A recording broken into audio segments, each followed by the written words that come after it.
నిర్వహించినటువంటి పాఠశాల ప్రధాన ఉపాధ్యాయులు మరియు ఇక్కడ వేదికను అలంకరించిన పెద్దలందరికీ మరియు స్టేజ్ కింద ఉన్నటువంటి విద్యార్థులకు ఉపాధ్యాయ బృందానికి అందరికీ అంబేద్కర్ వ్యవసాయ అధ్యయనంలో 79వ స్వాతంత్రోత్సవ శుభాకాంక్షలు తెలుపుతున్నాం. స్వాతంత్ర దినోత్సవం ఆంగ్లేయుల నుండి బానిసత్వ లక్షణాలు ఉన్నటువంటి భారత్ విముక్తి పొంది కబంధ హస్తాల నుంచి ఈరోజు 79 వసంత పూర్తి చేసుకొని స్వాతంత్రం తెచ్చుకున్న సందర్భంగా ప్రతి ఆగస్టు 15 రోజు స్వాతంత్ర దినోత్సవం జరుపుకుంటాం. అది జాతీయ పండుగగా ఒకటి స్వాతంత్ర దినోత్సవం. భారత రాజ్యాంగం అమల్లోకి వచ్చిన రోజు జనవరి 26గా 2 జాతీయ పండుగలు జరుపుకుంటాం. స్వాతంత్రం వచ్చింది, తెల్లల నుంచి మనకు వచ్చింది, బానిస సంఖ్యల నుంచి విముక్తి పొందినాం, స్వతంత్రం వచ్చింది, అంతవరకు బాగానే ఉంది.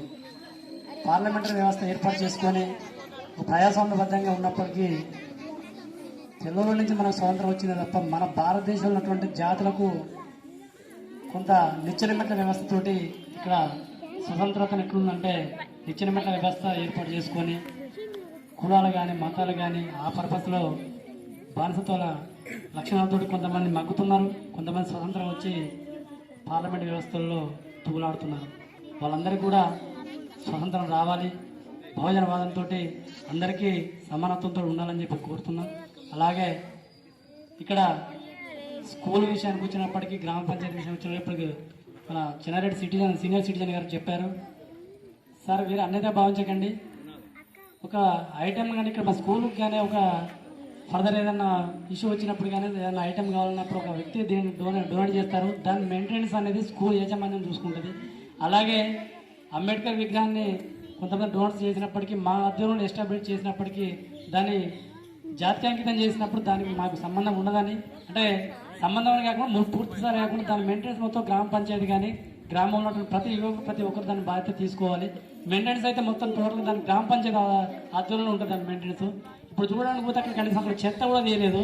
దాని మీద కలెక్టర్ గారు కానీ ఎంఆర్ఓ గారు కానీ రిప్రజెంట్ చేస్తాం. ఖచ్చితంగా దానిపైన తగు చర్యలు తీసుకోవాలని చెప్పి మేము కూడా ఈ రోజు కానీ రేపు కానీ మేము ఒక ప్రెస్ మీట్ పెట్టి కూడా చేస్తాం. ఎందుకంటే అది జాతికి రాజ్యాంగబద్ధంగా పదవులను పెంచుకుంటారు, రాజ్యాంగబద్ధంగా సాలరీ తీసుకుంటారు, రాజ్యాంగబద్ధంగా అన్ని చేసుకుంటారు. రాజ్యాంగ నిర్మాతకు అక్కడ ఉన్నటువంటి అవహేళన చేసుకుని అక్కడ కలుషితమైన వాతావరణంలో కనీసం ఫ్లాగ్ హోస్టింగ్ చేస్తాను కూడా కనీసం అక్కడ అది లేదు.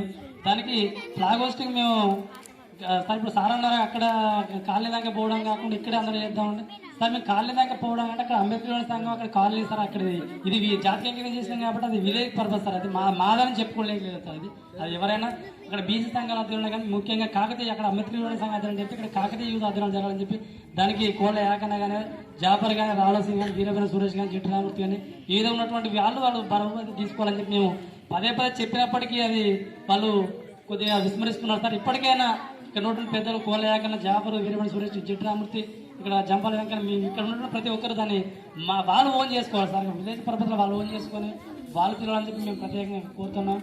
అలాగే ఎడ్యుకేషన్ పర్పస్కి వచ్చేసరికి సార్ ఒక విద్యా వ్యవస్థ ఎట్లుందంటే అప్లికేషన్ అయితే అంటే మనం విద్యా సాధించాలి సార్. గతంలో ఇక్కడ 8వ తరగతి వరకు ఉండే, దాన్ని డిమోగ్రసీ స్కూల్ 7th వరకు వచ్చింది.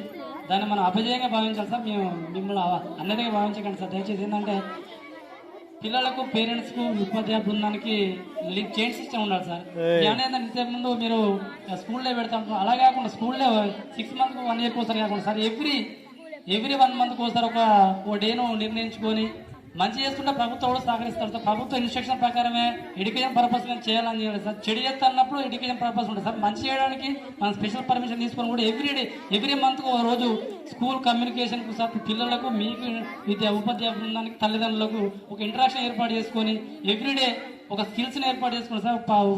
వీటి ఎడ్యుకేషన్ పర్పసే కాకుండా ఉపాధ్యాయ బృందంలో ఆటలో కానీ, సాంస్కృతికంగా కానీ, విద్యలో కానీ, పచ్చ వాతావరణంలో కానీ ఇలాంటి దాని కమ్యూనికేషన్లో మనం చేసే ఒక ఎడ్యుకేషన్ పర్పసే కాకుండా ఒక జిల్లాలో ఒక ఉత్తమమైనటువంటి పాఠశాలగా గతంలో ఉన్నది సార్ మనకు. అది ఇప్పటివరకు అయితే మనకి శ్రీధర్ సార్ ఉన్న సందర్భం, రంగయ్య సార్ ఉన్న సందర్భాలు ఉన్నాయి సార్. ఈ మధ్య మిమ్మల్ని మేము కించపరచాలి సార్, ఆ దిశగా ఆలోచించాలని చెప్పి మేము ఒక చదువు మీదే కాకుండా సాంస్కృతిక కార్యక్రమాల్లో కానీ మనం చేసేది ఏమి పర్పస్ అయినప్పుడు కానీ మన ఉపాధ్యాయ బృందం చేసేటువంటి మన స్కూల్ను ఇప్పుడు మన వీరెడ్డి సార్ గారి కృషితోటి అక్కడ జిల్లా స్థాయిలో, రాష్ట్ర స్థాయిలో, ఇంటర్నేషనల్ స్థాయిలో కూడా విద్యార్థులు ఆటలలో పొందుతున్నారు సార్. అలాగే మన స్కూల్ విద్య కూడా అప్లికేషన్ కావాలని చెప్పి కోరుతున్నాం. అలాగే అమ్మ ఆదర్శ పాఠశాల అధ్యక్షులు చెప్పినటువంటి మాటలు కూడా సార్, ఇక్కడ ఫుడ్ విషయంలో ఆమె మేడం గారు చెప్పినట్టు ఇక్కడ ఫుడ్ విషయంలో పబ్లిక్ని అడగడానికి కాన్సెప్ట్ ఏంటంటే బహిర్గతంగా అడిగితేనే ఏదన్నా మోమట లేకుండా కొన్ని తప్పు ఉప్పులైనా సరిదిద్దుకుంటారని చెప్పి అడిగినాం. అలాంటివి అడగాలి, అలాంటివి చేయాలని చెప్పి మేము కోరుతున్నాం సార్. ఇక్కడ ఉన్నటువంటి మాకు వచ్చినటువంటి ఇక్కడ ఉన్నటువంటి సందర్భాల్లో మాకు వచ్చినటువంటి ఇన్స్ట్రక్షన్స్ ఏంటంటే కొంత అన్నదే భావించదు సార్. స్కూల్ వ్యవస్థలో కులాలు పట్టింపు ఉండదు, కులాలు మతాలు అనేది భేద తారతమ్యం లింగ స్త్రీ పురుషులు లేకుండా ఉంటుంది సార్. ఇక్కడ కొంత డెఫినేషన్ అనేది ఉండదని చెప్పి మాకు దృష్టికి వచ్చింది సార్.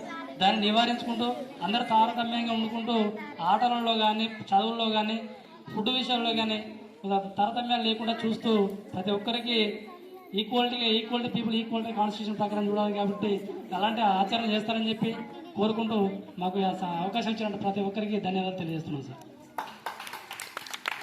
థ్యాంక్ యూ యాకూబ్ గారు, మీరు ఇచ్చే సూచన తప్పనిసరి పాటిస్తాం. అయితే మేము 8th క్లాస్ పెట్టాలని మా పిల్లల్ని ఇక్కడే ఉంచడం జరిగింది.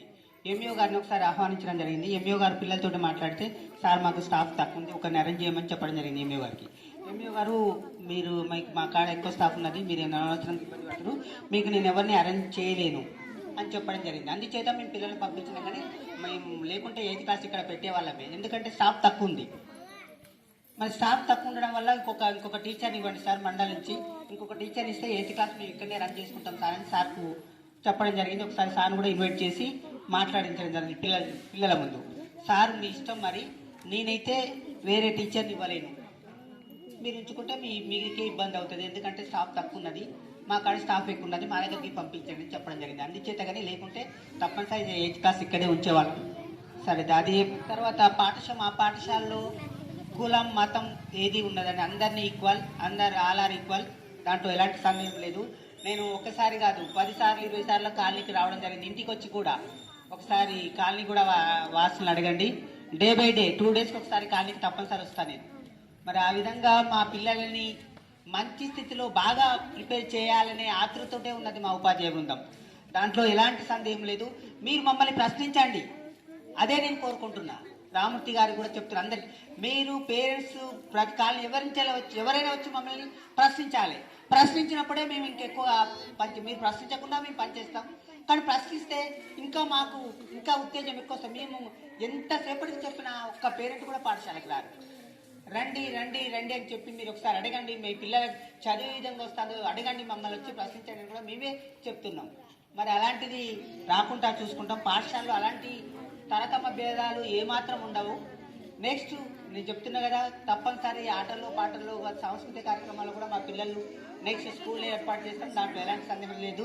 చూడండి అప్పుడు మా పిల్లల టాలెంట్ ఏందో. ఇప్పుడు నెక్స్ట్ ఇంకొక